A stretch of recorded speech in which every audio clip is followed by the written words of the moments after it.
Hey, kommst du rein, ich gang jetzt? Gang doch! Du, Jamile, gehst du etwa in die Stadt? Ja, warum? Ich würde eben gerade mitkommen, wenn wir nämlich keinen Käse mehr im Kühlschrank haben. Oh, kannst du ins gerade in den Trash fahren? Nimm. Dann kommst du rein. Ja, Dunk kostet drin. Chinanen. Nachher stinkt wieder der ganze Haus voll. Ich kann's gar nicht glauben. Gut. Ich bin so dumm, Mann. What the live Shannon above? Los, ich habe gegen Linze im Skrible verloren. Puh, Ginny Hallikitsch. Ich bin ihm gewöhnt vom 100 Punkten, dann hat sie aber das Wort Zylinderkopfdichtung gefunden und hat ihm 361 Punkte gewonnen. 361? Sie hat mich einfach geclasht, Mann. Das ist aber geheim. Budal.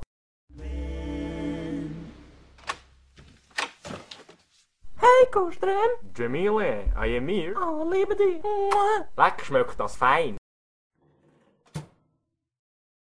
Schau, ich habe jetzt halbe 10 Zeit für einen Käse. Moment. Du hast ihm den Käse gekauft? Ja, siehst nicht, Mann. Da, die Schlüssel. Oh, übrigens hat er noch den Leerdammer mitgenommen.